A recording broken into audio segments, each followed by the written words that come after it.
Nation Everyday with your hosts, Tyler and Liam. The Yankees lose. Sadly, the Oilers also lose. Let's get into it with the lead. Take the good, take the bad. Oilers get a point. First time in 3 years they haven't been blown out on opening night. So let's take the positives. Why is everyone so angry? What, did Stuart Skinner do something wrong?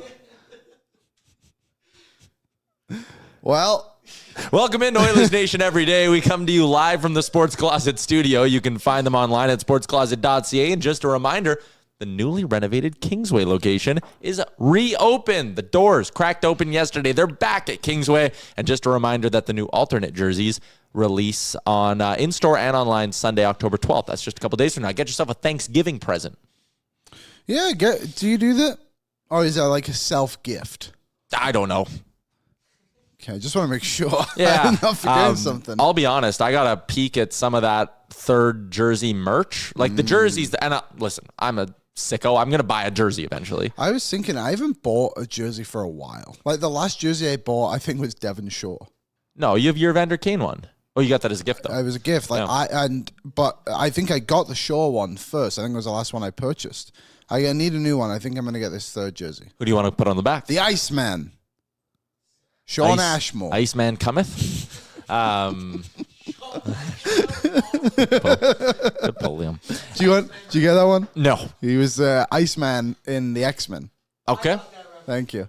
I understood that reference. The show is a presentation of Bet365. We got a debate to have about Bet365, but we probably need Jay on the show for it. Download the app today. Use the promo code NATION, whatever the moment. It's never ordinary at Bet365. Maybe, can we make that a poll in the YouTube chat? What is that one, sir? Our debate about our betting segment. Okay, I was just thinking that in my head as well. I'll do it right now. So explain it. So we do our Bet365 game day betting challenge where myself, Liam, Jay, we all give a bet and we have stakes this year. Whoever is dead last, they have to get a spray tan for the first playoff show. Here's the debate. One of the great features on Bet365. The best feature. Is their early payouts. If a football team goes up by 18 points, if a baseball team goes up by 5 runs, or if the hockey team that you bet on with the money line goes up by 3 goals, the money line pays out. If they blow the lead, it pays out. So yesterday, my same game parlay was Connor 2 points, Leon 2 points, and the Oilers to win. Yours was? McDavid 2 points, the Oilers to win. In my Bet365 account, I got paid out. So did you. Mm-hmm. Do we count that as a win in the Bet365 game day betting segment? Because on Bet365, we're up the units that we bet responsibly. Yeah. I think it should count. I think it should count. Let us know in the YouTube chat, and then when we have Jay on the show, maybe tomorrow. Damn it, immediately. 50-50. 80-20. Yes, Stop the count. It. I think it absolutely has to count because this is a Bet365 segment. Yeah. We're talking bankroll at the end. You're tracking your own wins and losses. That's a win. I think it's a win, too. If you looked on Bet365, that ticket, I even have it right here, would have 3 check marks, Tyler. Yeah, that has 3 checks on it. Like, again, I put money on this. I got paid that money in my Bet365 account. So, I don't know. That's just my take on it. Yeah, and we'll find out. We'll leave it until after DJ. Sure. When we come back, we'll have DJ being on at 12:20, so about 15 minutes. So around 12:40, you'll have until to vote on the poll. Yeah. Tony originally said it's an L, boys. Then he said, since it's a segment, it makes sense. But it's an L. It's an L. But I got paid. The money's in my account. I could go buy an Oilers third jersey or some of the great merch that comes with it when they release at the Sports Closet on October 12th. All right. We got a lot to get to today. That game last night has a bunch of you feeling a very, very certain type of way. Do you want to do our take, then YouTube chat? Yes. Well, we can mix it in. We'll start with you, though. You kick it off. Well, let's get into it. Our game recaps are brought to you by our friends at Greta. AB and the crew were down there yesterday watching the Jays, watching the hockey game. I'm assuming the setup was elite. I'm assuming the atmosphere was great at Greta. Started an excellent sports night. I got to say, Jays, fantastic. The Yankees lose. And then 3-0. Also got an early cash out. And then suddenly it all went down. Still a great time at Greta. I got the pizza taquitos last night. Can't confirm. Still smack. And Saturday, I'm getting dill pickle fries. I was going to say, Saturday, you and the bread man are back at Greta doing the same thing again, right? Yeah. So it's going to be a Saturday night, which you know, folks. Weekdays, always a good time, but much more casual. Saturday, We're getting weird and wild. Let's go Oilers. They need us. Weird and wild. There you go. All right. Going through the game last night, let's start with the goals. Edmonton gets on the board early. The building also, I got there because I was watching the Jays game for as long as I could. Did they put it on the big screen? No. Okay. But first commercial break, they played the Blue Jays song from the commercial. I want it all. Oh, nice. And I was like, they're going to give us a Jays update. They didn't. No. Jays soon after won. I was watching while I was sitting in my seat. It was great.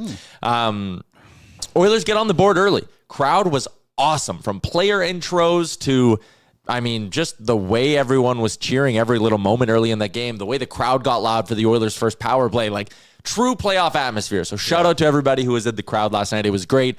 Ryan Nugent-Hopkins gets the Edmonton Oilers' first goal of the season on I'll call it a set play, a real pretty play by the Oilers. Connor, Leon, Nuggie, back of the net. Dustin Wolf, to his credit, almost stopped it. 10 minutes in, Oilers go up 1-0. They do not stop there. First of 3 points for our boy Ryan Nugent-Hopkins on the 3 goals as well. Oilers quickly make it 2-0. Andrew Mangiapane. They played that, that Italian song where it's like, that's what they play after he scores in the building. Oh, really? Yeah. Okay, that's good. I'm glad we've already got a bit of a theme for him. Yeah. Also, they were giving away those Battle of Alberta headbands, and I couldn't figure out where to find one in the rink. There wasn't one on my seat, so I'm like, it's not a ring anymore. Yeah, that's fair. I wore my BOA champs ring yesterday. Do you remember when Liam tried to talk me off betting a Mangiapane goal yesterday? Yeah, that was foolish. I powered through. What a play to get on side as well. Look at that little just. I actually thought his blade broke. Yeah. When he did that. And this is a rocket. You can see why this guy's scored north of 30 goals in a season. The pick. And also, the kids will call this an old school celebration, but the little drop to one knee and scoop up the ice. Unk. That's an unk move. You don't see that anymore. No, you really don't. Again, unk status for Andrew Mangiapane on the one knee Sally. But he was fired up, gets a goal against his former team. Bang! It's 2-0 Oilers. I liked Mangiapane's game last night. Thought he had a really solid game. I think it's interesting how I'd be curious to know how he plays with McDavid and Draisaitl. I wonder if that ever happens. I don't think that would happen until they moved him up for a shift. They did, and it looked good. But what does that look like shift after shift? The big positive, though, and I know McDavid gave the assist on it, but Nuge also got an assist on that one, if I'm not mistaken. Good 5-on-5 production outside of the top trio. Yeah. Oilers made this game 3-0. They sure did. Second period, another power play marker. The power play looked awesome yesterday. I know they missed an OT, and that frustrated some people, but the power play scored twice. This pass from Tomasek, maybe a little lucky that he found a way to seam it under the pads of Wolf. I don't think he knew Wolf was there. But again, we're not taking anything away. A great feed. Also being at the game, both the first goal and the third goal. David Tomasek was so happy to be in those post-goal little scrums. He was loving it. Big smile on his face. This is a nasty little play, and I like Tomasek. He took 2 penalties, but both of them, one of them, okay, stick in a bad spot. Don't do that again. Second one, high stick. They weren't great penalties to take, but I also wasn't sitting there too upset with them. I don't know. If he does it again, then we'll have a conversation. But for the most part, I like Tomasek. He's a big body. He doesn't move all that well. That's maybe my concern with him, and where I think he definitely has to be a winger and not a centerman, which they were tinkering with in the preseason. But I like Tomasek. This was a nice feed. I think the reason he's on the power play is because he moves more, he moves pretty smooth. You know what I mean? When I compare him to a Frederick, for example, Frederick's clumpy. I don't know if Frederick can make that pass. And I know it's just a simple backhand pass, but Tomasek clearly has the instincts to play it not at the level of McDavid and Draisaitl, but knows how to put the puck in the net and knows how to help people put the puck in the net too. So I can see why he's on the power play. I wonder, this is clearly another, set play. And like you said, I don't know if you knew Wolf was there, but, to me, too, just seeing the way he played last night, I think this was also something that was maybe, he's kind of been at me a little bit tonight. He's coming deep when I've been in front. I wonder if I can get it through. You know what I mean? So, I liked him. I thought he did all right. Like you said, the 2 penalties weren't ideal, but he only played, 13 minutes. And I think within that 13 minutes, he showed what he could do. Yeah. I wouldn't bump him up the lineup. I think he's skating's not there for me. No. Although someone said, like, I don't know if Frederick's going to last. I agree. I didn't love Freddie's game last Me night. neither. I thought it was very bad. Yeah. I don't even know if it was bad. I barely noticed him. That's what I was going to say last night. Did he even play? Yeah. Yeah, like you need to be in the mix a little bit more if you're going to play with Connor and Leon. Yeah. So I didn't love Freddie last night. But again, it's one game. I'm not going to roast anyone or rake anyone over the coals too hard. Also, we forgot to say that goal, Leon, 400th of his NHL career. Who gets the puck? I'm sure Leon is okay with giving his 400th goal puck to Tomasic. I think so too. I think he's all right with that I was one. surprised Tomasic did a rookie lap. He's a rookie. Sometimes they give the respect to the guy who's been a pro for 10 years. So I was First NHL game? Did you see Ike Howard had like 30 people in attendance? Yeah, they said on the broadcast he had to buy 14 tickets. So I don't even know if it was like 14 more tickets or like 14. Surprised there weren't enough going around on the team where guys can give him. Maybe that's what he was doing. I don't know, but that's how they referenced it. That's good. Also, Matt Savoy was on with Gregor yesterday. Was he? And Gregor was like, so, like, you got a place and all that? And he was like, yeah, still living at home. Hell yeah. I love that. St. Albert, good St. Albert. Yeah, boy. good St. Albert boy. Trust me, as someone who born and raised in St. Albert and then subsequently has never left St. Albert, why would you leave? Maybe if you're making $950,000 US, maybe you do. But, no, I had a good chuckle about Matt Savoy still living at home, and he laughed. He was like, "I'm still getting home cooked meals." I'm like, "Hell yeah, bro!" Milk All right, Mom, got a Lindsay. game tonight. I'll be home late. Oh, he comes home, bag over his shoulder. How's the game? We lost. Blew a 3-0 lead. Got Mom, reheating his dinner in the microwave. Yeah. So frustrating. Well, anyways, back to the game. It did get frustrating from an Oilers perspective because I'll be honest, I am not giving the Flames any credit. I really don't want to either. I don't think they deserve credit for getting themselves back into the game. I think the Oilers totally fucked this one up. Oh, yeah. The Oilers gave them this one right back. Edmonton went beer league mode. It's point night. Everyone's having fun. It fell apart in a hurry. Let's play the 3-1 goal. Are you mad at Skinner on this one? I cannot believe the play Darnell Nurse made further up the ice. Oh, honestly, idiotic. Inexcusable. Like, to go up the ice, and sorry, does this go back any further? Okay. I'm sure all of you will remember anyway if you watch the game. Nurse goes up the ice, makes a really good play to get it up because it was very chaotic in the defensive zone. You're up 3-0. Yeah, does a good job. And for whatever reason, I think it was Mackenzie Weegar, tries to take him on one-on-one. You'll notice there's nobody else in the offensive zone for the Oilers. Nope. Just dump the puck in the corner and get your damn change. And you come back, and this is like, I don't think you can blame Stu on this one. It deflects off Philp quick. He has to react to the puck going across to Coronado and respect the shot that Coronado has. And it just goes through his legs. Like, whatever. Like, that is what it is. But it's just like, Nurse, man. Like, you've been in the league. I think they announced it's his 11th season in the league.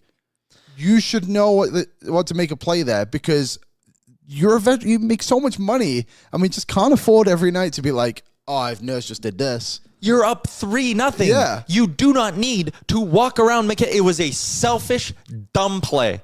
He was bad last night. This first goal's on him. The momentum of the game turning around. It's absolutely on 25. And listen, you and I gave Darnell Nurse his flowers for the preseason. We talked about how he's a swing guy on this blue line. Like, if he can get back to a respectable form, this blue line can be one of the best in the NHL. Like, he truly has that ability. Yeah. They can have an elite second pairing with him and Wallman. Doing dumb shit like this doesn't help. I was beyond livid with the play Darnell Nurse made. Like, you're up 3-0. That's selfish. You're trying to walk a guy and get on the highlight reel and get your goal. No one else is in the ozone. Like you said, no one put else. it in the corner. The team's changing behind you. Could not believe it. I love Noah Philp too. That's a bit of a tough play. Oh, I know it's an unfortunate play, yeah. It's unfortunate. Things happen fast. Again, goes off his skating in. That sucks. I feel bad for Philp. Stu, he's got to respect the court. Like, that play happens. He couldn't do anything right now. Yeah. So that one, I was irritated. Didn't like it from Darnell. So it's 3-1. Bring up the 3-2 goal on the power play. This, I mean, again, got to try and knock the puck away. Chaos. This also shouldn't have been a goal. It was very clearly a high stick for me. I'm stunned the NHL didn't call this one back. I'm stunned. I sit right in that corner. It was apparent it was a high stick in real time. I can't believe the ref called it a goal on the ice. And to me, if you're going to have officials always do I'm calling it a goal and we'll go watch it after, then you need to get rid of the whole, like, need definitive proof to overturn it. Like, there is common sense to watch this and say it's a high stick. Again, when is the NHL going to get out of its own way and just put some useful technology in the game? Yeah. Instead of asking this, and I won't even put this on the refs because when you review it, it's not the refs' decision. Yeah. Somehow they get no input on this at all, which is also kind of BS too. But like to go to Toronto and they just have to look at this and be like, oh, like, was his stick too high? Where's the puck? All this stuff. It's like, just get some damn lasers so we can actually just judge where this thing is. The height of the net never changes. The height is still there. I don't blame. I can understand why the ref called it. It is a close call in real Someone time. says because I don't know the rules, it's where the puck hits, not where the stick is. Yeah, he hit it above the net, or very close to. It's very, very close. I do think it's a hard play to overturn. I don't know. I also wish like Regula swings at it with his stick. Like, buddy, you're 6'5". Get your hands up there. Yep. And swing that Darnell thing. Nurse does a full 360 with the puck in his feet. Like this was a bad goal as well. Again, you can't blame Skinner on that one. I don't think the puck is that's a defensive play Regula has to make for me. Yeah, someone says two things, skate in the blue. Yeah, I mean, your skate can be in the blue paint. Yeah, you can skate in the paint. Yeah, there's Just nothing wrong don't there. knock over the goalie. Get some freaking lasers. 3-2. Let's talk about the 3-3 goal. Let's get into it. God damn it, Stu. Stu, you're making our lives difficult over here on Oilers Nation every day. Well, he's just... And you can tell Bouchard's like, what the hell? Oh, yeah. Kick it into the corner. Yes. This is... Firstly, Stuart Skinner, this is your fault. You should know now. You've played over 200 games in the league. Have the composure and the recognition of, one, knowing where Blake Coleman is, but also, two, like, trust yourself to cover that puck and that your team will win the face-off and clear the zone and all is good. Like, you can freeze the puck. I don't think anyone would have had a problem with you just, like, on your team, just freezing it instead of playing it quick. You started a period, whatever. My other somewhat gripe with this goal, and I'm not blaming Bouch, don't get me wrong. This is Son Skinner. He needs to get rid of it. Stand in front of the damn net. And box out Coleman. Like, turn around and acknowledge that Coleman's coming too. This is on Skinner, 100%. But... why are you going also to the corner? Like, just turn and face him. I couldn't disagree more, actually. Why? Because the play here, every single time is, like, right there, his goalie has it on his stick. That goes into the corner. Bouch needs to go into the corner because Coleman's coming. The puck's got to go in the corner. Bouch has to go in the corner so you can turn and break out. Stopping in front of the net is accepting that Skinner's going to have to cover it. And Skinner's clearly not making that choice because he puts it on his stick. Like, I think Bouch actually read this perfectly. If he goes, you got to remember, there's no one else in the D zone for the Oilers here. Everybody's changing. Everybody's changing. So cover the puck, and Bouchard should have. I just think I'm not blaming him. This is Skinner's fault. Like, the cover the puck is the only way to complete this play, and I just think Bouchard should have also recognized that, knowing that the pressure of Coleman is there, to just turn around and be like, "There you go." Like, puck's covered, we're all good. I just think they all should have recognized that. I just disagree in the sense of, like, the play here is the goalie directs into the corner and the player goes and the D-man goes and picks it up so you can break it out. Like, I just think Bouchard, he gets stuck in no man's land because of Skinner's indecisiveness. Yes. If Skinner just holds it there, then you're right. If Skinner is going glove down on this puck, Bouchard, stand up, box out your guy, good. If Skinner makes this decision, like, in the moment, Bouch, if he stops, remember, Coleman's coming in full speed. If Bouch stops going, oh, I need to protect the front of the net, and Skinner does what it looks like he's doing and puts it in the corner, it's a giveaway to Coleman because Coleman's just going to peel past Bouchard, go get the puck in the corner. Right? I just think stop the play. That's the be-all and end-all of it. And this is Skinner's fault. There's no doubt in my mind. Do something. But just stop. Everyone stop what you're doing. Like, just play, just stop. Yeah. And that's it. That's the be-all and end-all. If he puts it to the corner, sure, I don't think either of us are wrong. Put it to the corner. Do something. Just do something. Just stop. Just don't do what you did. Yep. It was bad. Now, to Stuart Skinner's credit, he saved their bacon late in the game in an overtime.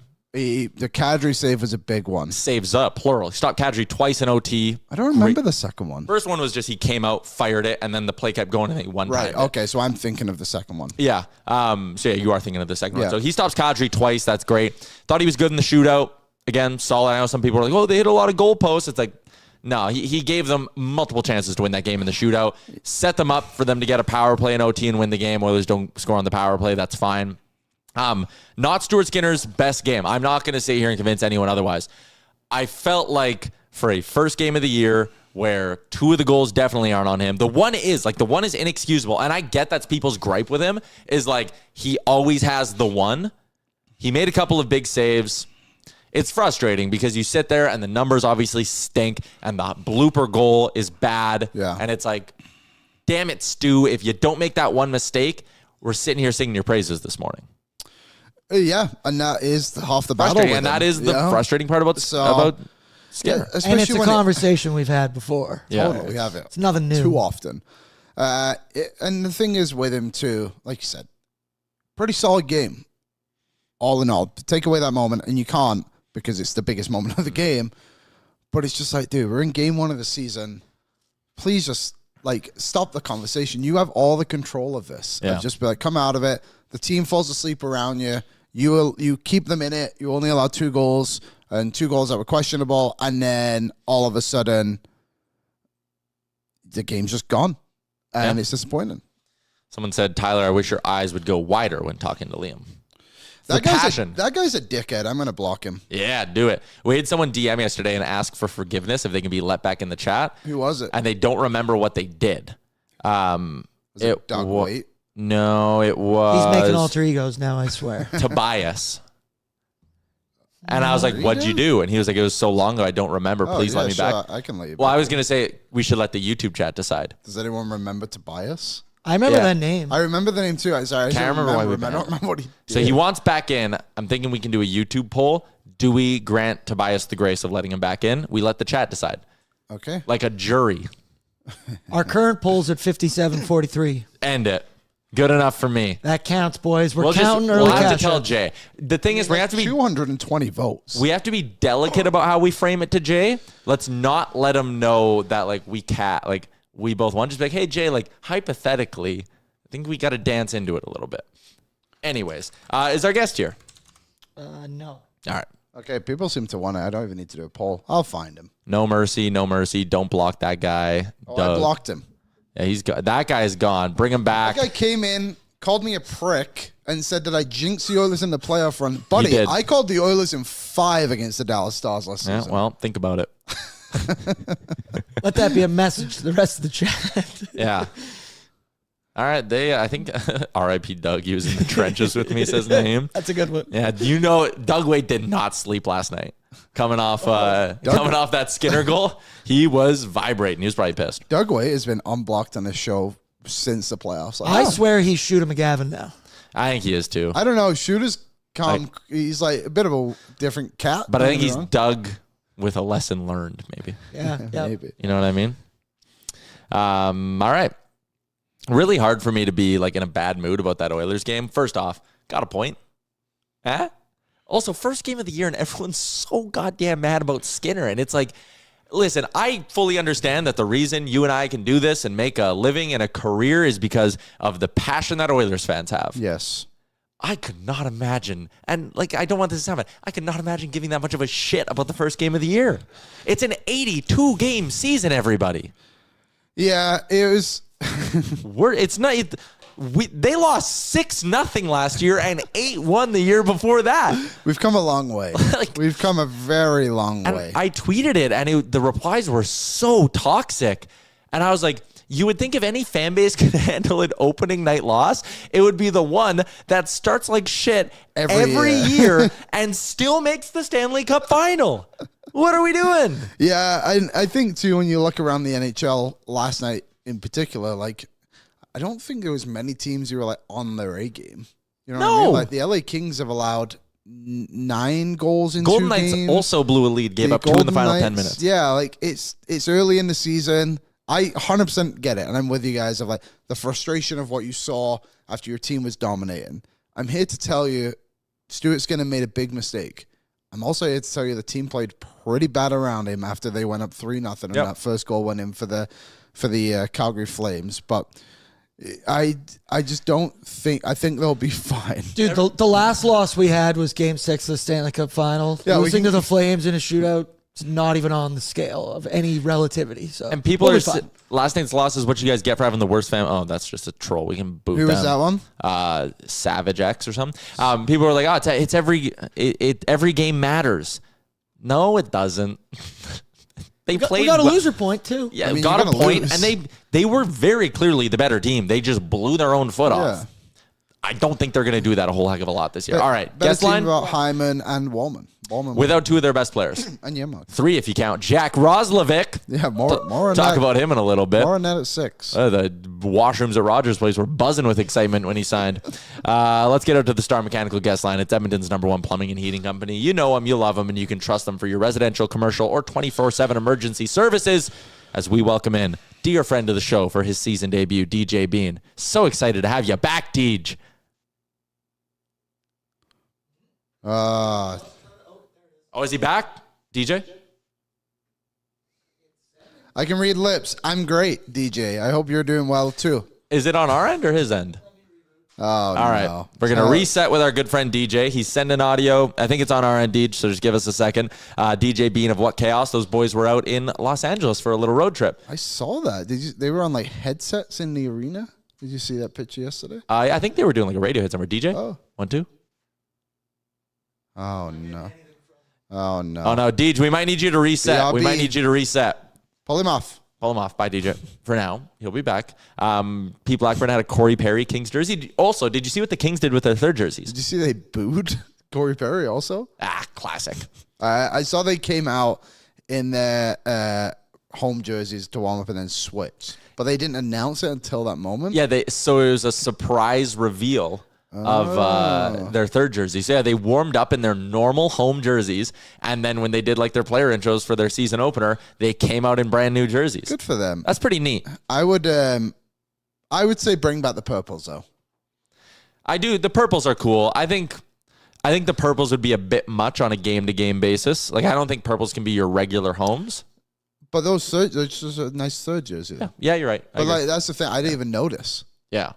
I hate silver helmets. I hate gold helmets. I hate sparkly helmets. They're dumb. What are they called? Glossy? Like, can you imagine? I hate the Ducks orange helmets. I love the Ducks jerseys. Yeah. That's not my vibe. Okay, we'll keep. He keeps joining Let's and talk leaving. about Jack I'm thinking, Roslovic. Tyler, that might be having what happens with us sometimes. I was honestly kind of stunned that the Oilers did this. Yeah, they were playing a damn game. Well, yeah, they're playing the game. They tweeted it in the middle of the game. Yeah, Oh. halfway through. Here we go. DJ, Hello, DJ. Yes, we're Yes! good. You've already answered how you are, we're great. so I will not ask. Hi, boys. Fuck it. How are you? We're good. How was Los Angeles? It was great. Amazing. A lot of work, a lot of running around. Got to the game. I heard you talking about the jersey reveal that the Kings did. Yeah. I'm in a tough spot with the Kings because I really love the Kings and I really love their organization, but I think they're too good now. Like, I didn't wear any Kings stuff last year on the show because I'm an Oil man and I have to take the Kings so seriously, as we learned for 2 games in the playoffs. So my relationship with the Kings is tough because I love them so much, but I think they are a real threat in the Western Conference, and I might be the only person on the planet who thinks they had a pretty good offseason. Ken Holland just up to his old tricks. But yeah, being in LA was amazing. The jersey reveal was the coolest thing in the world. We knew it was happening, which shout out to us. The Kings did that with no leaks. I have no idea how they did it with no leaks. I mean, I think they just NDA'd everybody. But did you guys see that? What did you think of it? Yeah, we were just talking about it. I thought it was really cool. That's a Yeah. unique thing to do. So full props to the organization. Enough Kings talk. What do you make of the Oilers' new third jersey? Oh no. Oh, no. This is tough TJ. because when I saw the leaked picture, I was like, I'm going to like it. Maybe it's just because I'm an Oilers fan, but I'm going to like it. And then I saw the official pictures, and my girlfriend put it best. She said the front and the back look like 2 different jerseys, and I can't kind of unsee that. The stripe thing on the top, I'm not crazy about, but I also don't own a Jake Wallman jersey, so I'm going to get that, and it'll probably be Jake Wallman. I was What do you at the think of shop yesterday, and some of the merch around these is sick. I'm a Yes, the sucker for the jacket. cream colored stuff. So The jacket they make off this is really, really good. I already have an Oilers jacket, but I wouldn't hate getting a second.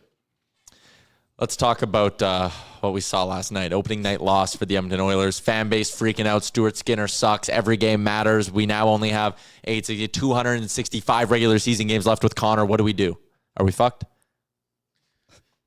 I mean, we were saying this about the Kings when they lost their first game the other night. We were like, the Oilers start slow. So when the Kings lost their first game of the season, half their roster is Oilers. Like, what did you expect? They're going to lose the first game.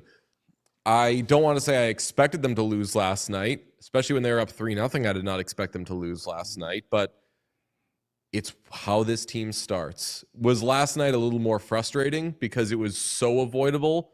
Yeah. Last couple of seasons, getting blanked, losing 8-1, both of those just felt like really dumb, stupid nights where you couldn't catch a break at all. Last night, at least, was largely self-inflicted. Kicking one in, handing them one. Frustrating. They also had chances in overtime. I couldn't believe they didn't score on the power play in overtime, but it's one game. They got a point. That's better than they've done the last 2 years. So look at the progress, folks. Progress. Building blocks. We've come a long way. Yeah. All I'll say is thank goodness McDavid signed on Monday.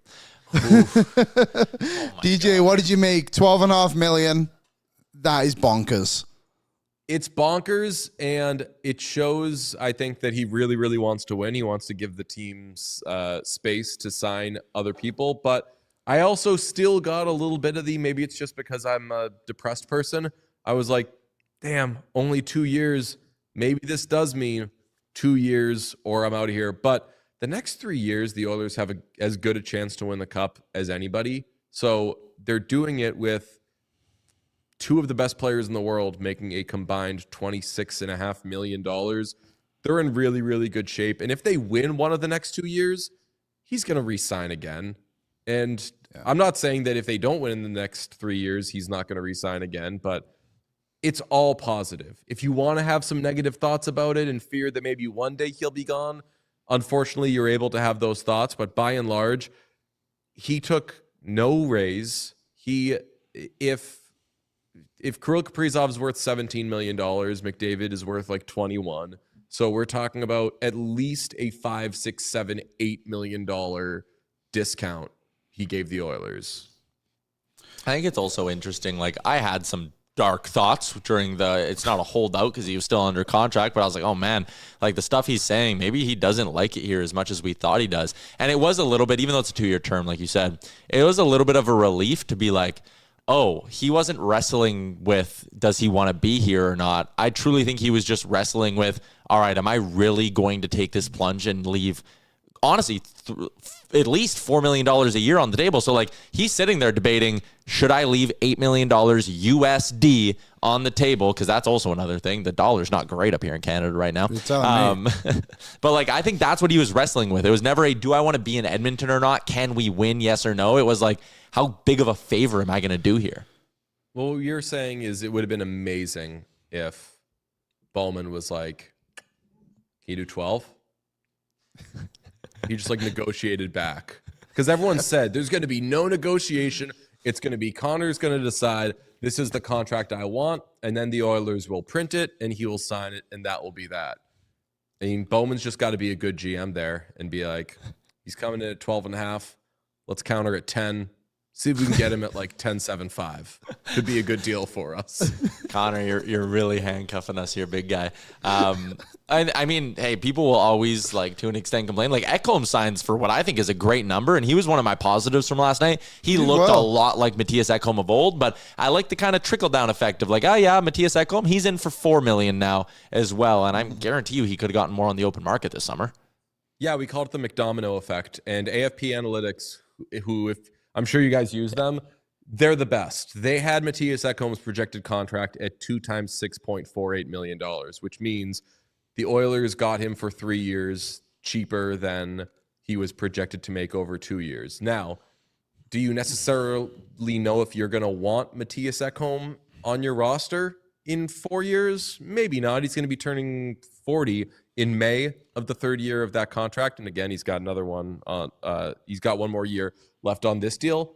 But even if he's a third pairing guy, even if he's a vibes guy, $4 million, let's use the same rationale we used on the Trent Frederick contract. $4 million at some point is going to mean nothing, and it'll probably be during the life of this contract. And I agree with you, by the way. They must have gotten some assurances in the preseason training camp, whatever, that what we saw in the Cup final was a player who was rushed back and was, we could say it, bad.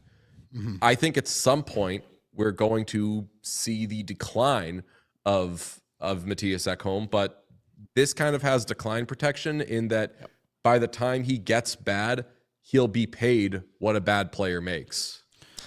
I actually heard yesterday Ekholm's injury that he suffered in the playoffs is going to come back just before that third year kicks in, and he won't be able to play in the third year, unfortunately. That's beautiful stuff. Just too bad. You know I heard Marchand's going to get that. I heard Marchand's going to get that starting in year 4 of his contract too. It's the worst thing. Hockey players have the worst luck. Yeah, Chris Tanev as well in Toronto's Tanev's rumored to be hurt the last couple of years. But I wanted to ask you, the Oilers randomly signed Jack Roslovic in the middle of the game yesterday. 2 things. Can you tell us anything about him? Like, he was out east last season in Carolina. Like, he scored 22 goals, but it sounds like the start of the season was when that all came, and then it just kind of became an average play throughout then. And also, too, like, I just have no idea how the Oilers are going to fit this guy in. They have already so many players. Yeah, my elevator pitch description of him on today's show was he's very good offensively. He's not a very good center. He turns the puck over a lot, but first part, he's very good offensively. And he makes $1.5 million. Yeah. I don't know this guy personally. I don't know if he rubs some people the wrong way, but we were racking our brain the whole show. How do you not give a guy who scored 22 goals last season, a guy who's done that before in his career too, so it's not like it was some fluke. Pete pointed out he led the Hurricanes in even strength goals or scoring? 5-on-5 points. He led the Carolina Hurricanes last season. And they had Mikko Rantanen for a long time. He was like always on that team the whole time, played every game for them. So like better than Mikko Rantanen. And he gets $1.5 million. I mean, I heard a rumbling that the Oilers were looking at him before Mangiapane. Yeah. And I heard the Oilers offered him like a multi-year deal at an AAV north of $3 million a year. And on July 1, Roslovic said, no thanks, I'm going to get something more somewhere. That's a bag fumbling, as they say. Dennis Schroeder, big time. Really confusing to me. And Liam, your point about where does he fit? Same. I think that there's a big collection of guys they have where if 2 of them or 3 of them are good, then that's great. It includes Matt Savoy. It includes Ike Howard, Tomasek. It includes now Jack Roslovic. It includes, I think, Noah Philp, I guess. Yep. Kasperi Kapanen, is he going to be an everyday guy now? That's what I was they do have too many guys. But if, say, 3 guys in that group are good, because I think Mangiapane's going to be, for real. I think that if he plays a lot with Draisaitl, that's going to be so fun. But they've got a lot of guys competing for a few jobs, and as long as 3 of them are good, which I believe, I thought that there were some good moments last night from Savoy and Howard, then, yeah, they're in business. Roslovic maybe third-line center or third-line or second-line wing maybe. Yeah. I'd rather him not play center. That's the way I'll put it. Me too. The way I'm kind of looking at this, I think you're right on Kapanen. He makes $1.3 million. I'd rather have Roslovic in the lineup. I think you can probably bump Tomasek down, maybe bump Savoy down, or Frederick down, then Roslovic fits on the right wing in the top 6. I bet it just seems like the right spot for him. Or do we think this is are they maybe not vibing Trent Frederick as a number 1 right wing? And maybe we see him move to center and they think they need an extra top 6 winger? Sorry, go ahead, Deej. No. I love Trent Frederick. I'm a huge Trent Frederick fan. And this happens with some players I like, such as defensemen who used to play for the Oilers, who now play for the LA Kings. And yes, I got the first jersey of his ever made because when we went to the pro shop yesterday, we found out nobody had ever asked for a Corey Perry or Cody Ceci jersey. So we got those made lickety split. This is the feeling I get with that player and the feeling I get with Trent Frederick sometimes. I like this player. I love this player. I love this guy. And then someone else loves him so much they put him in a spot that makes him look bad. I don't think that Trent Frederick's necessarily in as big a position to succeed on the first line as people think. Like playing next to Connor McDavid and Leon Draisaitl, that's got to be the biggest position to succeed. I don't know about that. Like, I just don't think he's a top 6 guy. So if everyone's healthy, Hyman first line right wing, you want to go Roslovic second line right wing, you've got a lot of pieces in that bottom 6 to make some robust and pain in the assy lines. Thinking Henrique and Frederick on the same line could be a lot of fun. There's a lot you can do there. But yeah, once Hyman comes back, I think that's really when we all start to grasp and make sense of this. And Janmark's out. Yeah. Yes, How do he you is. feel about that, everyone on the show? Well, we don't think he's good, and he makes I way too know. much money. He makes Jack Roslovic money. That's why I asked. The only time I hear about Matthias Janmark is when you two talk about him, or when what's our guy's name who works with you guys who wore the Matthias Janmark jersey? Oh, Payton. The kid. Peyton. Yeah. Absolutely pimp. Yeah. Big Coolest developments on Yaremchuk, though, with Oilers Nation. We'll have to tell you about off-air sometime. Off-air conversation. Things are not good here. We don't DJ. have yeah. Poor Janmark. Anyways, DJ, thank you very much. I don't even know how to transition off that. Thank you for popping on. What do you boys got coming up on What Chaos over the next little bit? Okay, we should have something soon from what we made with the Kings. That will be a lot of fun. I'm just going to show you real quick. Hold on. Okay, nice. This is exciting. Empty chair. Pete gonna slide in? No. Oh, that was quick. Thank goodness. Oh, here's your CC jersey. I pressed this myself. They taught us how to press the jerseys. So Pete made the first ever Corey Perry jersey. Perry got booed, by the way, at opening night. Unbelievable. Hilarious. I was hooting and hollering. I was cheering for my guy. Love Corey Perry. Amazing. Wish he was still with Edmonton, but he makes more than Jack Roslovic, so it can't work. We've got some Pro Shop stuff coming up. We've got a big show announcement that we have been itching to make, and we've had some show wonkiness, especially when we were in LA, and all we could say was, please just hang in there. We will give an explanation, and it's going to be the best and happiest explanation. So stay tuned, subscribe to What Chaos, watch us on YouTube. It's a very visual show, and we have a lot of fun with it. All right, Deej, appreciate it. Look forward to that announcement, and appreciate you popping on. We'll chat soon. Kennedy, love you. The new album absolutely stinks. Oh, it's terrible. Sounds like it was so written by a bad. third grader. She's not a good songwriter. No. Like full stop. That's there is so much. We have been sold a bill of goods, folks. Not a good songwriter. Not a good songwriter. I'm happy you Shout slid out in that Kennedy, Taylor though. Swift take. Kennedy's going to be pissed. Yes. All right. All It's right. all good. Bye, See you, folks. DJ. Appreciate Bye, you. DJ. DJ Bye, Bean. Sean. Bye, Pete. Bye, Sean and Pete. I know Yes. you're Yes. all there. Yep, all listening closely to their favorite Oilers show. DJ Bean, you can find him on What Chaos. We'll throw a link to that in the YouTube. I don't even think we need to do that anymore. If you're watching our show and you aren't subscribed to them, What the hell you're is slacking. going on? All right. We Shout out to should Deej. talk more about Jack Roslovic. Sherwood Ford Giant Question brought to you by our friends at Sherwood Ford. The Giant Dealer Days coming up October 18th at Sherwood Ford. Saturday, October 18th from 1 to 3. There'll be ticket prizes for Ford and hockey fans of Edmonton, and they encourage you to bring a canned food donation to the charity food drive. October 18th, 1 to 3. Get yourself in a new Ford. Giddy up. Apparently he's playing Saturday. No, I thought they said he wasn't gonna play Saturday. Oh. They just have to make a roster move because they have too many players. Because currently, right now, the Oilers have 24 players, but today is an off day, so they cannot send anybody down, I believe, based off the CBA. So by tomorrow, the Oilers have to make a decision on how they want Jack Roslovic to fit into this team.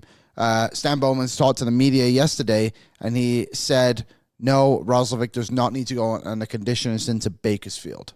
Okay. He's been skating. He's been in the league forever. He was basically, he almost said in not so many words, what a dumb question. Okay. So there you go. He also said about Roslovic that they want him to play on the wing. They know he can play center, but they think he's better as a wing. Said the coaching staff will make that decision. The reason they like him so much is because of his 5-on-5 production, which, if you just heard from DJ, he led the Carolina Hurricanes in 5-on-5 points last season. So that's really positive. I'm just going to go out on a limb here. I think he's going to be the second-line right winger, and he's going to take Matthew Savoy's spot, because I think they really, really, really want to rely on that second line with Nugent Mangiapane. Mangiapane's been a pretty solid 5-on-5 scorer his career, if I'm not mistaken. Nuge, obviously, just a reliable player. We all know about him. So I think that's the second line. I don't know how the rest of it's going to shake out. I truly believe Frederick should fall down the lineup a little bit based off what DJ said. He's just not that. You're not that guy, pal. You're not that guy. I am curious about that too. I wonder if this isn't a Connor Leon. Let's give it a go. Let's give it a go. Which is fine. I get it. And then I think they might move Freddie to the middle. And if I'm being honest, as I laid in bed last night, going, "The Yankees lose" over and over again, because that's basically the only thing in my head. I was like, I'm really scared for my boy Noah Philp. I don't think he should be.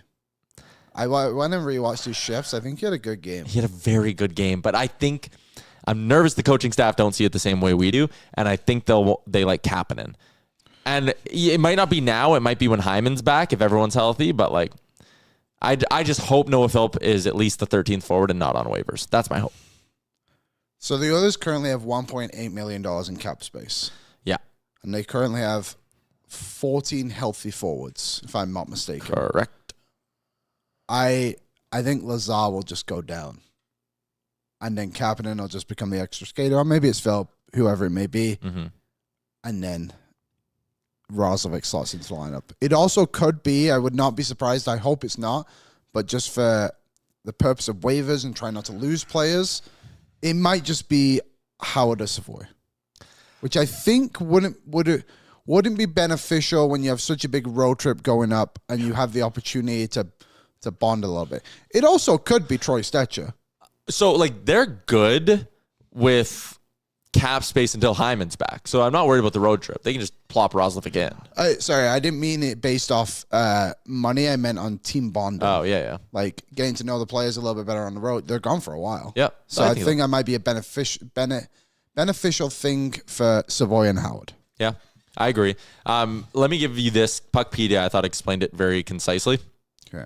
After signing Roslovic for 1.5, Oilers have $326K cap space remaining in LTIR with 23 active players, 13 forwards, 8D, 2 goalies, plus Roslovic, the 14th forward, as you said, plus Yaremchuk still on IR. So they're good.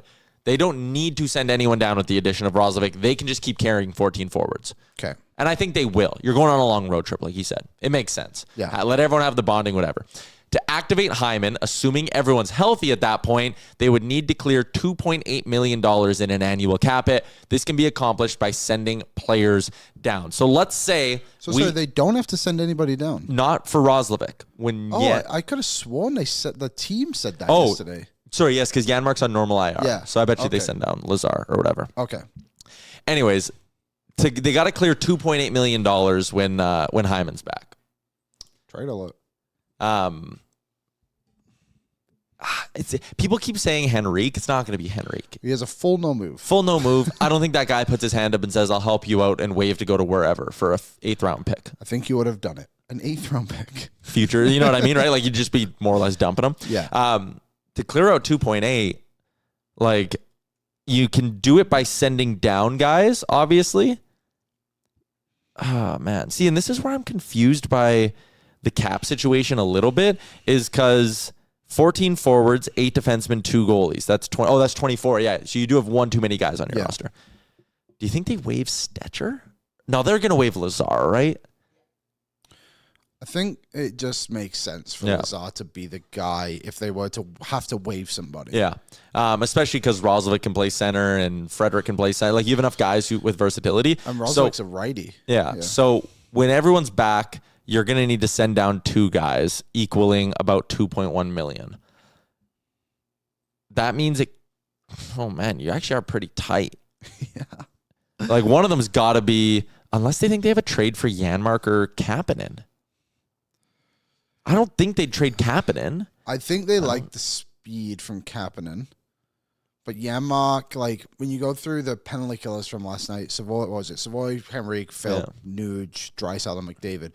The Draisaitl and McDavid penalty kill was awesome, too. That was good. unbelievable. But can I counterpoint it? Sure. I don't want them killing penalties for 82 games. I just want it in moments. Like, last night was, like, a good time being, like, and I think the other thing it does quickly is it makes the other team think a little bit harder. They're not just going to sit there and wave their sticks around. They're going to go at you full force. But anyways, the point being, maybe you're not so worried about losing a penalty killer in Janmark if you were to trade him because you already have so many guys. Maybe, like, Podkolzin wasn't even penalty killing last night. And, like, it's the organization is not shooting from the hip here and just being like, we'll figure it out November 1. Who cares? They have a plan. They have a plan, which is why I think it might be a little bit...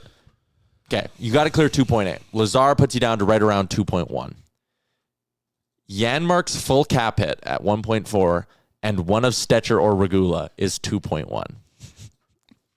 We know, like, this organization was able to recapture their LTIR to within $800. The best in the league, I believe. Best in the league. They're very clearly a cap-conscious and cap-smart organization. Janmark has a 10-team no-trade list. That means there are 21 teams he could be traded to. There are currently 1, 2, 3, 4, 5, 6, 7, 8, 9, 10, 11 teams in the NHL with more than $5 million in cap space. They might know there's a fit somewhere. They might have a team on the line who's like, hey, we kind of need the vet penalty killer. How many Canadian teams are on that list? Of having enough cap space? Yeah. Montreal, Calgary.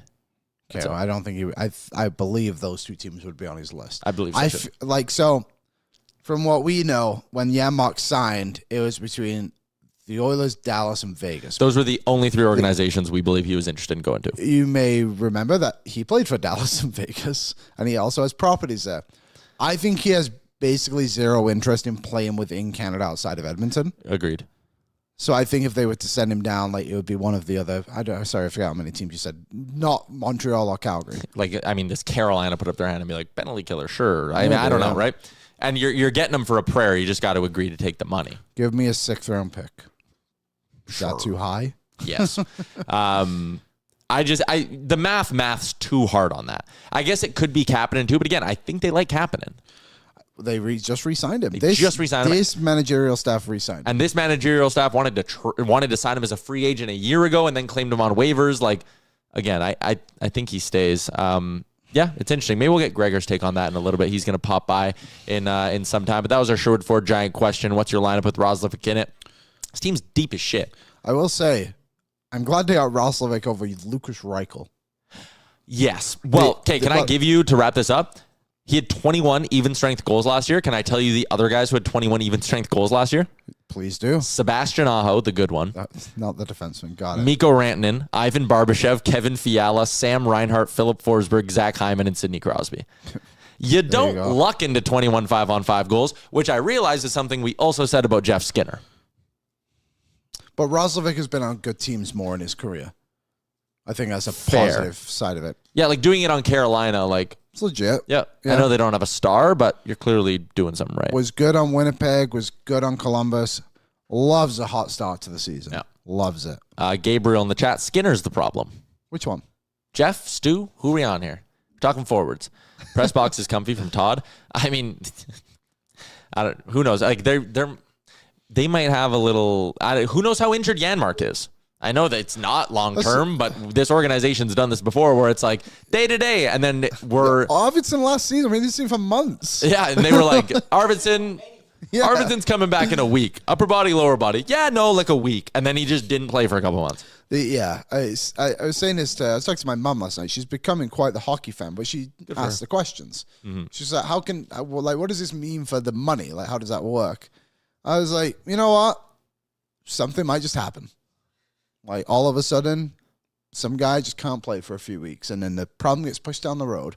They have some time to figure this out. That's kind of the point. Yeah.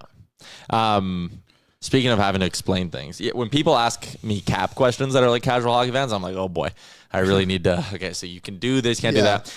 My sister the other day, because she's obviously in on the Jays playoff run, right? She was like, do they have to do a bullpen game? What is this? So like trying to explain, like, well, no, like this is why, like, there's a playoff roster. And then even BM was texting me yesterday being like, why are there no more long relievers? He was telling me all these old like relief pitchers who would, back in the day in baseball, you had a reliever, he came in, he threw you 3 innings, and like it was good. But I was like, it's analytics and like lefty righty and whatever. Anyways, we can talk about that. Is Gregor in? All right. The best part about the new baseball, one of the new baseball rules is that sped it up, is that these pitchers now have to place 3 batters. And when it was just like 1 at a time, holy smokes. That was sucked. Unless you had Pat Vanetti. You could throw both ways. It was, and you know what? Maybe while we wait for Gregor, this is my chance to talk a little baseball. I'll put a wrap on the giant question. It's also brought to you by Sherwood Power Sports and Marine. Full boat winterization with free pickup and delivery from Sherwood Power Sports and Marine. They offer the best boat and marine winterizing services in all of Alberta. Whatever your boat, whatever the make, whatever the model, they got you covered at Sherwood Power Sports and Marine. John Schneider's gotten some heat in the past, Blue Jays manager. Deservedly. Yeah, like, I mean, the Barrios thing a few years ago, like, it all made sense. The way he handled that yesterday was beautiful. All the way from the different sort of threats he lobbed out to the Yankees in terms of, like, Savage is available. Yeah. 3rd inning, Savage is walking to the bullpen. I thought that, too. I was like, that is mind games. Gosman's available. 6th inning, the game's close. Gosman's walking out to the bullpen. And the way Aaron Boone, can you go, Aaron, and find a video? It's on Pitching Ninja. Rob Friedman, and it's all the Jays pitchers' different arm angles. Oh, that was nuts. So basically, for those of you who don't, and Quaddy says it, like Schneider pulled the masterclass. In baseball, right-handed pitchers have more success against right-handed hitters. Left-handed pitchers have more success against left-handed hitters because when you're looking across, you see the ball for a little bit longer. When you're a lefty hitter against a righty pitcher, you see that ball coming into you. I always wondered why. Yeah. Versus when it's right in line with your eyes, the pitcher's arm kind of like hides it for longer. So that's sort of the general reason why it's more or less difficult to hit whatever side of pitcher. So the Jays are going to a bullpen day.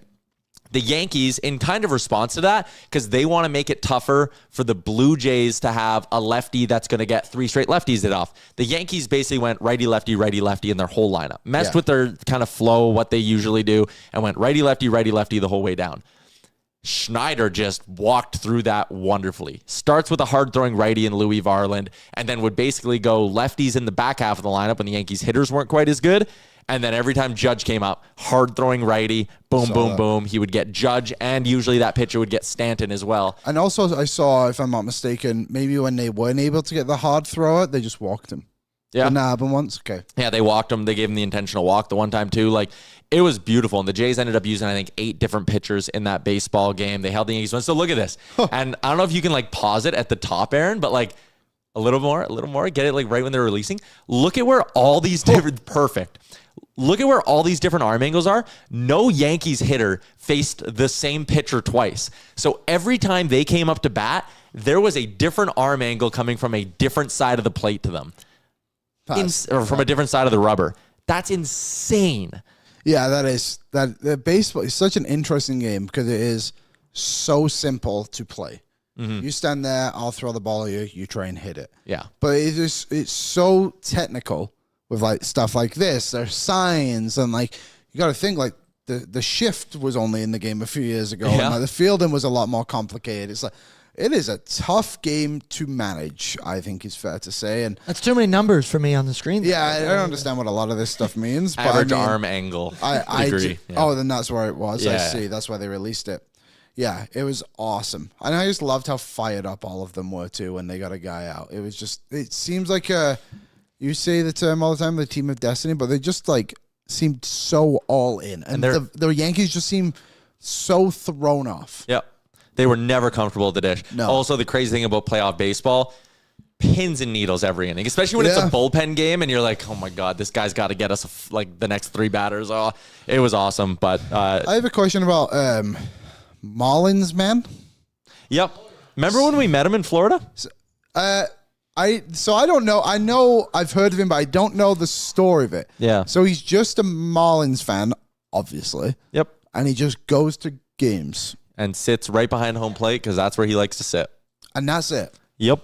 Okay. And he wears his visor? He wears his orange jersey. And sometimes his visor's sideways. He's either like painfully sober or on a lot of drugs. He's not a guy who has a casual one beer. He's a weird guy. Yeah, Okay. like he's a weird guy. Well, he's a Miami fan.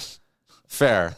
I got a selfie with him when we were in Florida for... Really? Yeah, he was at Panthers Oilers. You sent me that photo and I was like fanboy. I was Yeah, like, oh my God, he like, I met don't him. remember. And he was weird in person, man. Yeah, super weird. We met Bryson DeChambeau, too. Was that the same year? No, yeah, yes. He was awesome. Bryson? Remember when we saw Bryson, and I was like, Bryson DeChambeau just walked by us, and you were like, really? And I was like, 100%. And then we asked him went for- back, and he was in our section. And no one was bothering him. No. And I was like, hey, Bryson, can we grab a quick picture? He's like, absolutely. He's like, absolutely, boys. And then he just had his heel turn again this last couple of weeks. Yeah, I still like Bryson. Not for me. Yeah, I know. How about the chairman or whatever of the PGA America singing "Lose Yourself" to the US team? Did you see that? Is it awkward? It was. I couldn't even watch. Yeah. But he's like singing it, and it's just like. But now also too, there's this. What's it called? Blinds. Is that what it's called? Skins. Skins. Oh, the Skins thing. Justin Thomas was part of that, yeah. But it's Tommy Fleetwood, Keegan Bradley, Xander Schauffele, and JT. So it's just like Tommy versus the US. I know it's not like how it works, but I thought that was quite funny. Interesting. All right. Are we going out to the guest line?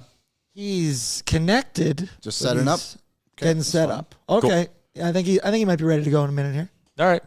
In a minute Do you or want now? to do You want to listen to Yankees say or Vladdy say the Yankees lose? Oh, please. Please. Yeah, give me that. I can't hear this enough, quite honestly. Here, hold on. I'm just bringing her. Sorry, I'm trying to do a couple of things at once. Shebang. Dale, the Yankee lose. The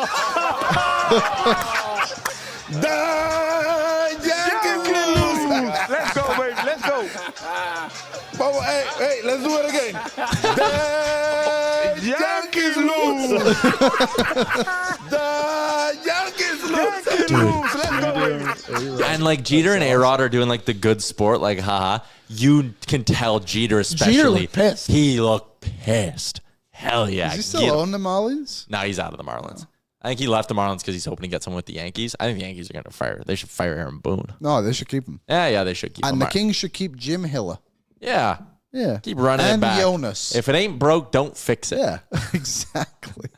Back out to the Star Mechanical guest line. You know him, you love him. Edmonton's #1 plumbing and heating company. Speaking of you know him, you love him. The Jason Gregor Show, 2 to 6 every weekday on Sports 1440. And you can even watch it right here on the Oilers Nation YouTube. They also have their YouTube up at Sports 1440. So go Check it toss out. them a little subscribe.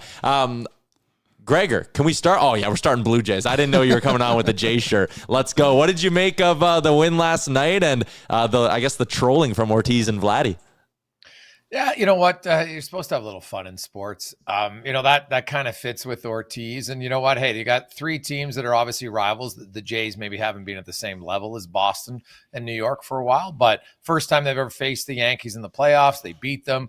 I actually don't think Aaron Boone made some terrible decisions. I just think the Jays were the better team. Like they absolutely smashed them hitting the ball the entire series, right? And then you know what?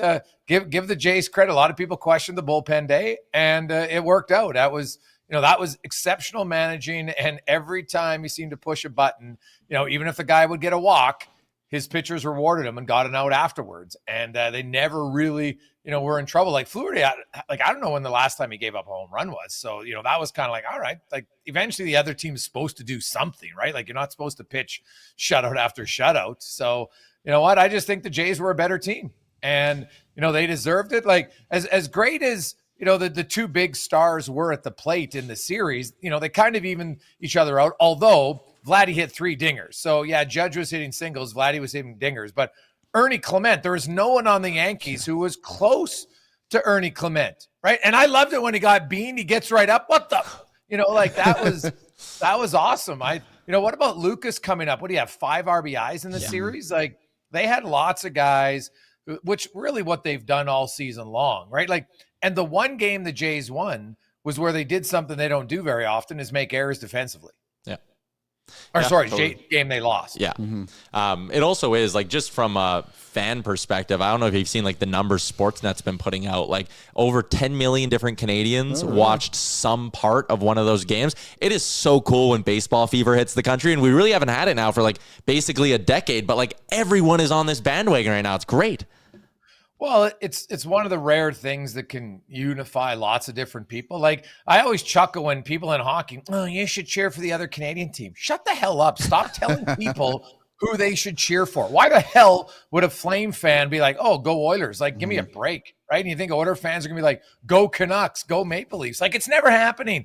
It's never happening, right? So, if people want to cheer for the Jays, awesome. And if they don't, cheer for whoever, that's fine. But I'm so done with anybody trying to say, well, you gotta, it's nationalistic pride. Shove it up your rear end. No, it isn't. Like, it's sports, and you cheer for who you want to cheer for.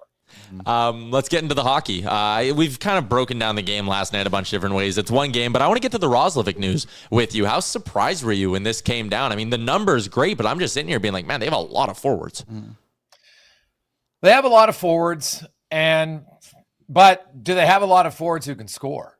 Right? So you know what? You can go with quantity or quality. And I think in the case of Roslovic, they're hoping this is a little bit more on the uptick of quality. Right now, last year he had a great season, but the previous 2 years it wasn't good, which is probably why he ended up lasting this long in the free agent market. Now, maybe him and his agent read the tea leaves wrong. I think that's obvious, and he's not the first guy to have it happen. I think sometimes people, oh, hey, Jack Roslovic, 22 goals. Oh, this guy's a stone cold lock. Every team's going to trip over themselves to get him. I'm like, well, maybe let's maybe pump the brakes on that. He's a good player, don't get me wrong, but it comes down to money. And right now at 1.5 mil, it is a great deal based on what he did last year. And can he live up to that again? We'll see. But he comes in. I'm very fascinated to see what roster move they're going to have to make. So this is not one, it has nothing to do with salary cap. It's just a roster spot. They have 23 players on the roster, and then they have Janmark on IR, and they got Hyman on LTIR. So they got the cap space to add as 1.5. They don't have to shed 1.5, but they got to shed someone off the 23-man roster. For all the people saying Janmark, he doesn't qualify, he's on IR, he's got to stay on there for a week, so it's a non-starter with him. When he comes off, that's another decision they'll have to make for sure, and he might be waived, we'll see. But I look at Roslovic, and I think realistically, if Wallman's ready, then it's a defenseman. But if I don't see Wallman on the ice tomorrow, well, then obviously they're not going to send a defenseman down. And B, then it comes down to, well, the easiest one is probably Howard because he doesn't require waivers. And, he's a young player. He had an okay game, but third period, made one bad decision, led to a goal. That's going to happen to your young player. But I'd like to probably see him for a bit. But at the same time, I'm like, what's the long-term plan here? Like, the Edmonton Oilers are a cup contender. And I've said it from the start of the season. I don't think come playoff time, you're going to have a lot of rookies in the lineup. Like, look at Florida. Yeah. Maskowitz scored 15 goals as a rookie in the regular season. What did he do in the playoffs? Well, he was a cheerleader for the most part, right? That's just what happened. So I think people always have to remember that everybody loves the new shiny toy story, and I get it. It's great. But at the end of the day, the Oilers are here to win cups, and you kind of have to be ruthless a little bit. And so Chris Knobloch, God love him, but he's got some tough decisions, fellas. Like, who would you take out? I think I would waive Lazar. I think he gets through. But I wonder if they just don't want to lose a guy. And I'm with you, Gregor, on like Howard can just go down. He needs to play some pro games anyway. So maybe that's a way to go about it. Like, I think Savoy needs to play in the NHL. He's had a year in the American League. Like, he deserves a bit of a run here. But Howard, I thought he had some moments. He looked good. He can shoot the puck. He got his home game. Yeah. His family came in town. Maybe it's time to go and spend a few weeks in Bakersfield until the Oilers have to make another decision with Janmark, for example, and go from there. But Gregor, where do you think Roslovic is going to go? Do you think he'll slide onto the second line, maybe next to Nuge and Mangiapane? That's a good question. I don't know how quickly they want to take Frederick off the top line, but maybe they just look and say, hey, let's throw Roslovic right into the fire here. Let's see what he's got. He scored 22 goals, but he scored a lot of them 5-on-5, which makes me to believe they're like, hey, let's try to strengthen another line and get some 5-on-5 scoring. I think it's probably going to be someone in the bottom six when I look at the screen. And you have two options. You could move Tomasic to center, right? And then have him take over Philp, or Henrique plays with Podkolzin and Kapanen, and then Roslovic comes on the right wing. That's kind of what I see. Or you move Henrique over to Howard's spot, Tomasic plays center, and then you have Roslovic in the right wing. Like Roslovic is more of a winger than a center. I saw a lot of people always a center. I'm like, not really, right? He's a 44% faceoff guy in his career. Now, last year, he was 54% in 300 faceoffs. So, he might have only taken him on a strong side, which is great. So that then you can play him at a time where maybe Henry can take the left side, Tomasic or him can take the right. That's fine. But that's kind of where I see him to start. I don't think they're going to take Savoy off of that line right away. But again, like there's lots of options, right? Like you're not going to play Savoy and Howard on the same line. Like that, I don't think that's going to happen, right? You're not going to have two rookies on the same line. I know Tomasic's technically a first-year player, but he's got 10 years of pro experience. A little bit different to me. So it's a good question. I think they got lots of options. Knobloch, like this is probably good for him because the one thing he's good at is he can move guys around. He's not afraid. We saw it last year. He doesn't get locked into a line and say, "Oh my God, we got to play these guys forever," because they're NHL players, and he wants players who are flexible, who can play different positions and play in different combinations. Moving to the blue line, again, part of the reason why you and I had this discussion a lot, like I was a little bit nervous to have a Ekholm extension in before the start of the year because I was like, I want to see what he looks like. 35 years old, coming off a big injury, wasn't great in the Cup final. I watched him last night. I mean, the preseason was the preseason. I thought Ekholm was awesome last night, and it makes me think like the organization clearly saw enough in him in camp to be like, yeah, we're going to get old Matthias Ekholm back. Well, and I think if you look at Matthias's contract, I think it's just him and Wallman have swapped AAVs essentially, right? And I think what happens, their big decision is going to be on Brett Kulak as far as the back end goes. Do they extend him? I think if Regula has a really good season and they like how he's developing and maturing, that then you could have say our plan is that Ekholm in maybe the final 2 years of his deal, he's our third pair of left defenseman.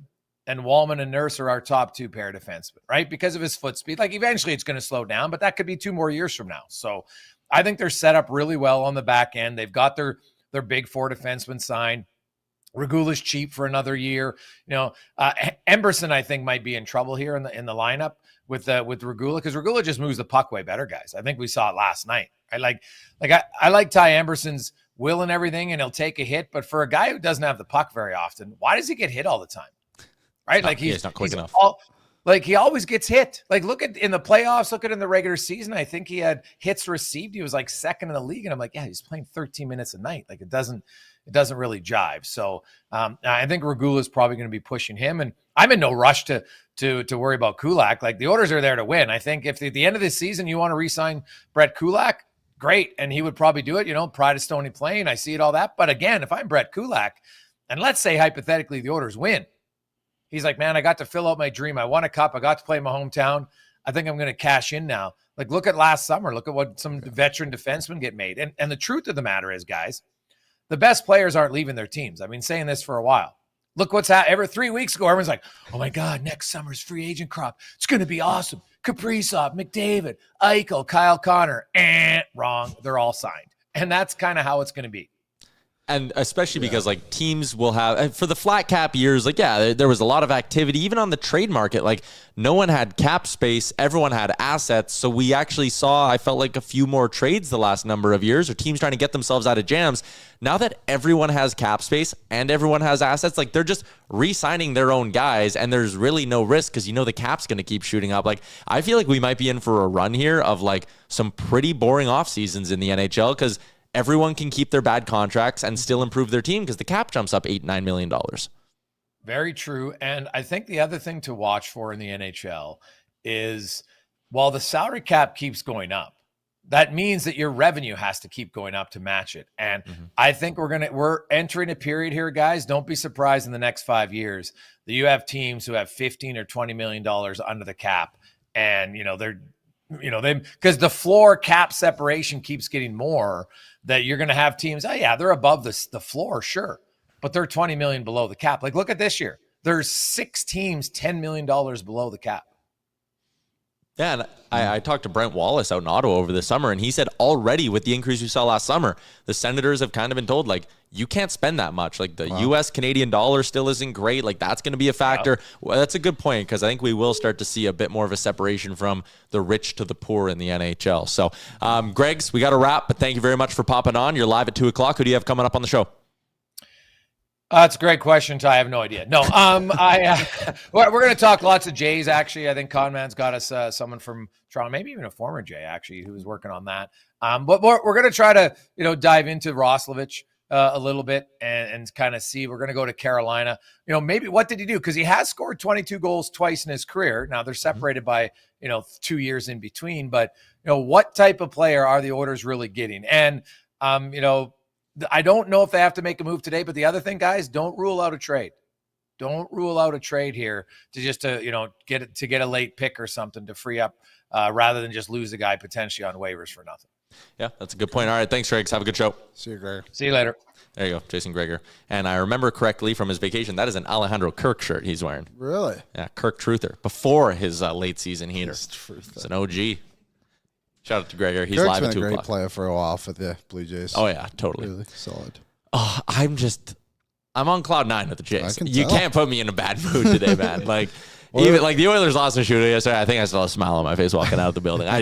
And selfishly, I was driving in today, looking at the beautiful colors in the Fall River Valley because everything's more beautiful when your teams are good. And I'm like, man, Jays are in the ALCS. Oilers are an authentic Stanley Cup contender again after going to back-to-back cup finals. The Bills, maybe it's the Bills year. They're dominant.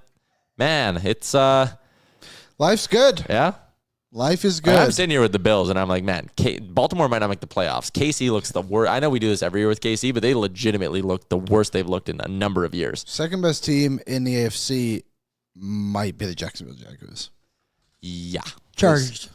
Yeah. They have no line now. Yeah. Patriot? No. If the Patriots weren't in the Bills division, I would legit put them as like a top 4 team. Yeah. But they are, unfortunately for you, Aaron. And unfortunately for the Bills for all those years, too. All right, Gregor was also brought to you by our friends over at Oodle Noodle. The Hope in Every Box campaign donates 10% of all sales from a feature dish each quarter to help Sports Central refurbish and redistribute gently used sports equipment. This quarter, the feature dish is the Hot Thai Box. So head to an Oodle Noodle today and get yourself some delicious food and support the community. All right, let's wrap up the show. Bet365, whatever the moment. It's never ordinary at Bet365. Download the app today.